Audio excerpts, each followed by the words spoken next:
사무엘상 7장 5절부터 11절 말씀 마음을 집중하시고 함께 읽어보십니다. 사무엘이 이르되 온 이스라엘은 미스바로 모이라.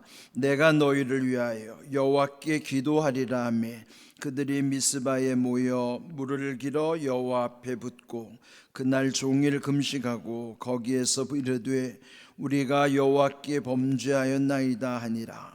사무엘이 미스바에서 이스라엘 자손을 다스리니라. 이스라엘 자손이 미스바에 모였다 함을 블레셋 사람들이 듣고 그들의 방백들이 이스라엘을 치러 올라온지라.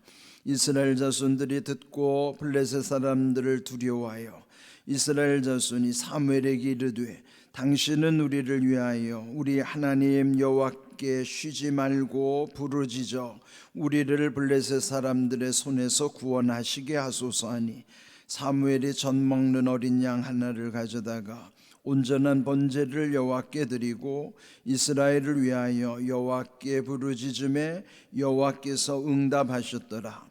사무엘이 번제를 드릴 때에 블레셋 사람이 이스라엘과 싸우려고 가까이 오매 그날에 여호와께서 블레셋 사람에게 큰 우레를 발하여 그들을 어지럽게 하시니 그들이 이스라엘 앞에 패한지라. 이스라엘 사람들이 미스바에 나가서 블레셋 사람들을 추격하여 뱃갈 아래에 이르기까지 쳤더라. 아멘.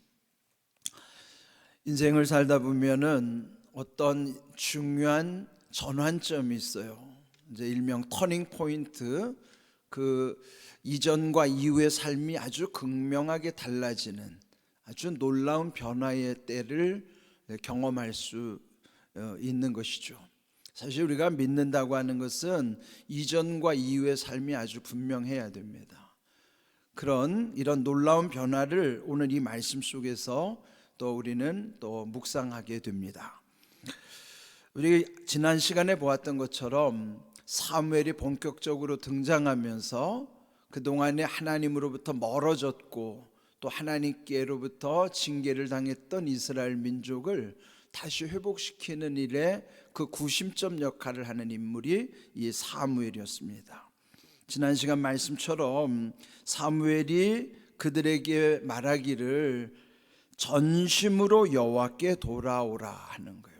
전심이라는 것은 온전한 마음이라고 그랬죠. 온전한 마음으로 돌이켜야 하는 거예요.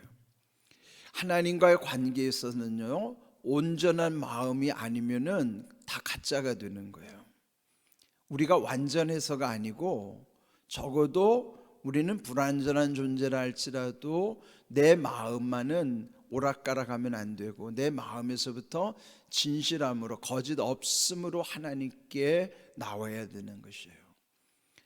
우리가 주님 앞에 회개하는 것도 내가 한없이 어리석고 연약 부족하고 또 미련하고 또 한없이 우리가 연약한 존재라 하더라도 그래서 죄를 지을 수밖에 없을지라도 우리의 마음이 죄 지은 것까지도 숨기지 아니하고 아주 솔직하고 진심으로 다 토해내고 다 내어놓을 수 있는 것.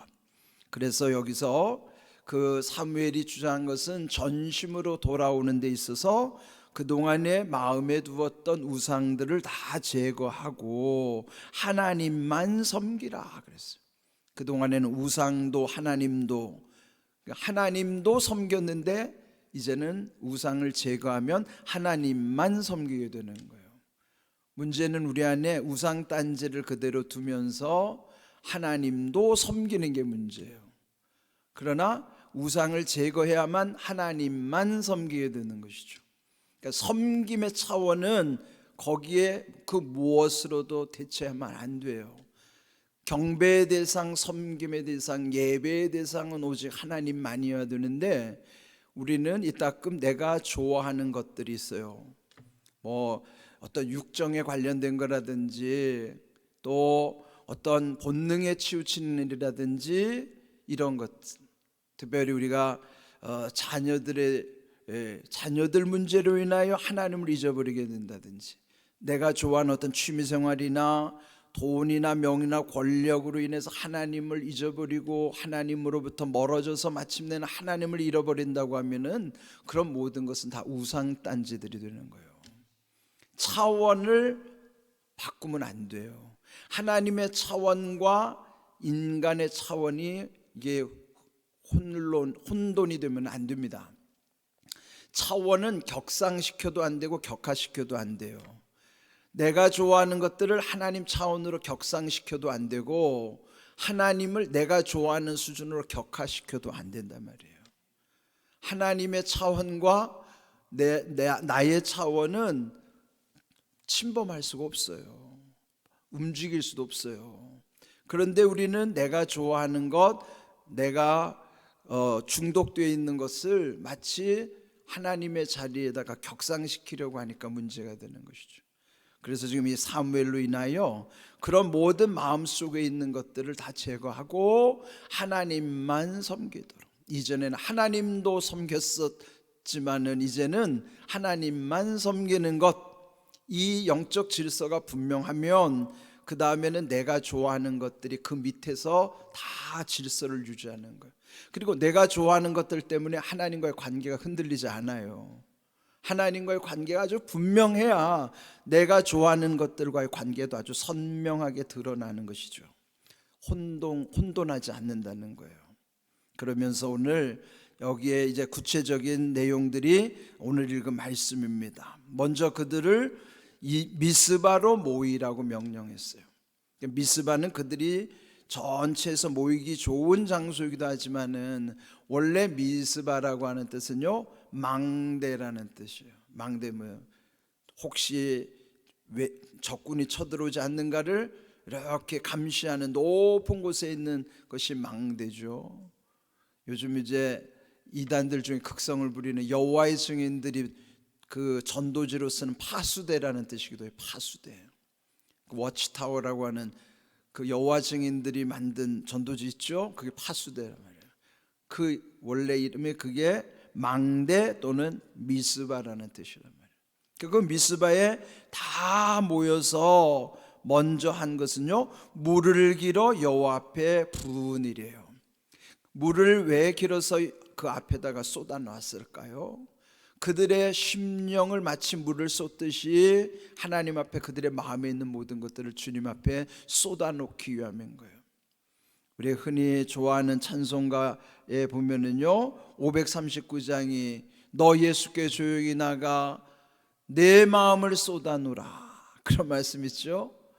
여러분, 우리가 먼저 주님 앞에 보면은 마음을 쏟아놔야 돼요. 내 마음의 모든 짐 내려놓고 내 마음의 모든 것을 주님 앞에 쏟아놓으라고 하는 찬송의 가사처럼 먼저 하나님 앞에 회개하는 것은요, 내 마음에 있는 것을 다 쏟아내는 거예요. 그를 이제 토설한다고도 하죠. 이렇게 내 마음을 쏟아내는 것을 마치 물을 길어서 여호와 앞에 붓는 것으로 그렇게 표현하는 것이죠. 그 다음에 그날 종일 금식하고 거기에서 우리가 여호와께 범죄하였나이다 철저하게 회개하는 거예요. 그렇다면은 기도함으로써 자기들의 속에 있는 걸 다 쏟아내는데 여기 중요한 게 금식이라고 하는 거예요. 저도 금식을 좋아하지는 않아요. 체질적으로 좋아하지도 못합니다. 저는 먹는 걸 좋아하기 때문에 금식하는 걸 그렇게 좋아하지도 않고 그게 금식하기가 쉽지도 않아요. 그래서 저는 금식할 수밖에 없는 상황에는 금식을 합니다. 그런데 왜 금식을 하는가? 물론 여러분 체질상 금식할 수 없는 분들이 굳이 금식하려고 할 필요는 없어요. 그러나 여러분의 체질이 금식을 감당할 수 있다 그러면 금식하는 게 좋아요. 왜 금식이 좋은가 하면은 이사야 58장 6절의 말씀 한번 읽어봅니다. 내가 기뻐하는 금식은 흉악의 결박을 풀어주며 멍에의 줄을 끌어주며 압제당하는 자를 자유하게 하며 모든 멍에를 꺾는 것이 아니겠느냐. 하나님이 그 백성들에게 반문하시는 거예요. 물어보시는 거예요. 그런데 여기서 표현한 거 보면은 내가 기뻐하는 금식이라고 그랬어요. 금식을 하되 하나님이 기뻐하시는 금식을 해야 돼요. 보통은 보면 자기의 무슨 자기 위주로 금식을 한단 말이에요. 근데 금식은 내 위주로 하는 게 아니에요. 하나님이 기뻐하시는 금식을 해야 됩니다. 여기 하나님이 기뻐하시는 금식이 뭔가? 흉악의 결박을 풀어주는 거예요. 누가요? 내가요. 내 마음에 흉악의 결박을 누가 푸는가? 내가 풀어야 돼요. 마태복음 18장 18절에 보면 너희가 땅에서 풀면 하늘에서도 하나님이 풀어주시겠다고 말씀하시죠. 우리는 대개 보면은 자기가 먼저 해야 되는 걸 안 하고 무조건 하나님께 해달라고 해요. 그러면 안 됩니다. 먼저 내가 해야 하는 게 중요해요. 내가 이 땅에서 풀을 때 하늘에서도 풀어주시는데 왜 풀어요? 묶여 있으니까 푸는 거예요. 그게 왜 묶여 있는가? 그게 내 마음 속에 보면은 흉악의 결박을 누가 묶고 있는가 하면 자기가 묶고 있어요. 그런데 자기 마음 속에 누구를 미워하죠? 그럼 그 사람을 묶는 것 같지만 사실은 자기가 묶여 있는 거라고. 되게 우리 주변에서 이 미움의 현상들이 얼마나 많은지 몰라요. 남을 미워하는 것이 그 사람을 묶는 것 같지만 사실은 자기가 묶여 있다고. 그러면 내가 풀어야 그 사람도 풀리고 나도 풀리는 거예요. 이런 흉악의 결박을 먼저 내가 풀어야 돼요. 또 그 멍에의 줄을 누가 끌어주냐? 내가 끌어야 된단 말이에요. 압제당하는 자를 자유하게 하는 게 누군가? 내가 누군가를 지금 억압하고 있다면은 그를 먼저 자유하게 해야 돼요. 그리고 모든 멍에를 꺾는 것도 내가 해야 돼요. 내가 먼저 내 마음에서부터 이런 모든 것들을 풀고 끌고 그 다음에 자유하도록 하고 꺾어야 하나님도 내 안에 있는 모든 것을 풀어놓아 주셔서 자유하게 하시는 거예요. 저는 보통 금식을 하면 저는 정해진 금식이 있어요. 엿새 금식을 합니다. 엿새 동안 온전히 금식하는데 그건 제가 뭐 성경의 원리도 아니지만 저는 제 나름대로는 성경의 원리라고 생각해요. 하나님이 태초에 천지를 창조하실 때 엿새 동안 창조하시고 일에 쉬신 것처럼 저도 엿새를 금식하면서 하나님이 첫째 날 빛이 있으라 한 것처럼 제 마음에 빛을 사모하면서 기도하고 하나님의 창조의 질서를 따라서 그날 창조한 것을 묵상하면서 엿새 동안을 금식해요. 근데 정말 신기한 거는 저는 엿새 금식을 제가 지금까지 딱 2번 해봤어요. 근데 2번 할 때마다 하나님이 정확하게 응답을 주셨어요. 근데 앞으로는 더 하나님 앞에 기도하면 하나님 저 더 이상 금식할 일이 없게 해주세요. 제가 한때는 너무나 눈물이 많아가지고 많이 울었는데 하나님 더 이상 이제 목회하면서 울지 않게 해주세요. 그래서 저는 안 울어요 이제. 그런데 금식을 하면서 하나님이 만져주시는 애가 얼마나 큰지 정말 응답 주심이 귀한 거예요. 그런데 제가 금식할 때마다 이 이사야 58장 6절을 붙잡고 금식하는 거예요. 나는 안 하면서 하나님께 무조건 해달라는 억지가 아니고 혹시 나로 인하여 내가 묶어놨던 것들 때문에 내가 고통당하는 거예요. 우리 흔히 한문에서 보면 자승자박이라고 그래요. 자기가 그 밧줄로 자기 몸을 묶는다는 뜻이에요. 그게 자승자박. 대개 보면 여러분 문제는 자기가 만들어 놓고 그 문제의 고통을 자기가 당하고 있어요. 그러면 먼저 내가 풀어야지만 하나님도 풀어주실 때 완전히 자유해지는 거예요.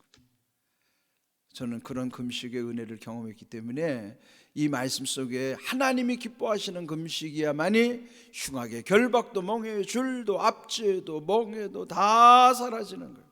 어디서부터요? 내 마음에서부터. 내 마음에서부터 자유하면 얼마나 평안한지 몰라요. 여러분 저에게 그게 느껴지지 않아요? 저는 얼마나 자유한지 몰라요. 그래서 이 새벽에서부터 항상 하나님 앞에 나는 하나님이 오늘도 내 안에 풀어서 놓아주시는 해방의 은혜로부터 자유를 누리게 하심을 감사하면서 그럴 때마다 마음에 늘 평안함과 기쁨과 감사로 충만한 거예요. 그런 은혜를 경험하면서 살아가는 거예요.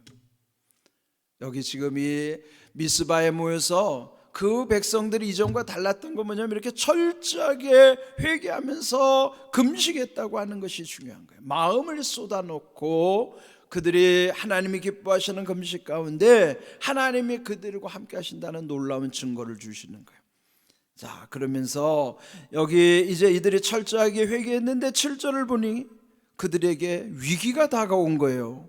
그들이 미스바에 모였다함을 블레셋 사람들이 듣고 오히려 이스라엘을 치러 올라온지라. 지금 외적이 쳐들어오고 있어요. 우리가 생각하면 이런 어떤 하나님 앞에 이런 일을 하고 나면 좋은 일에 대한 증거가 와야 되는데 오히려 정반대 일이 온 거예요. 위기가 닥쳐온 거예요. 은혜를 체험하고 나면요, 이따금 이런 뜻하지 않는 위기가 다가올 때가 있다고요. 근데 그때 잘 분별하셔야 돼요.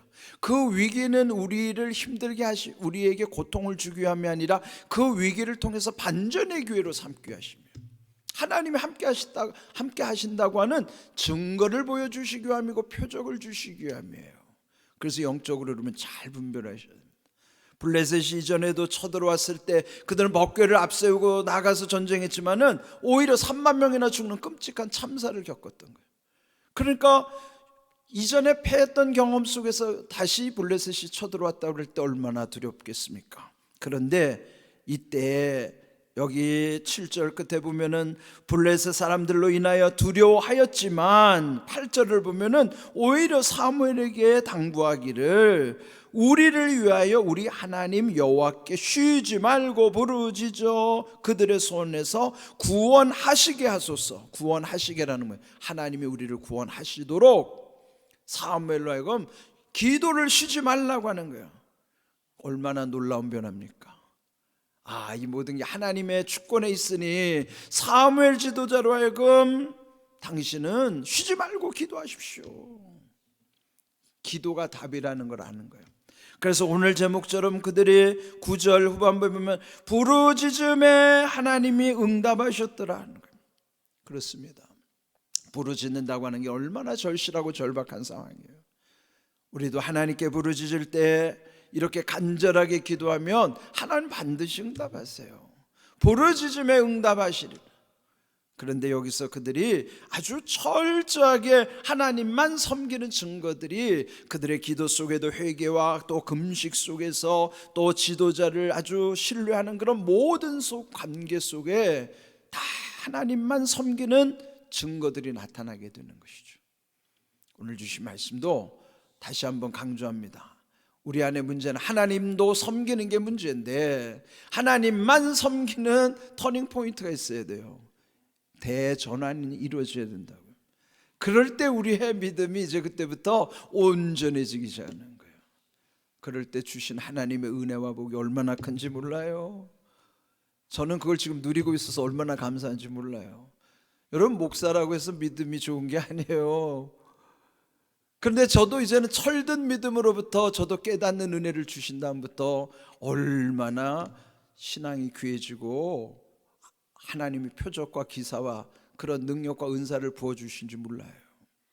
여러분도 그렇게 되는 거예요. 그런 귀한 은혜를 누리는 복된 믿음, 복된 삶이 되시기를 주님의 이름으로 축복합니다. 아멘.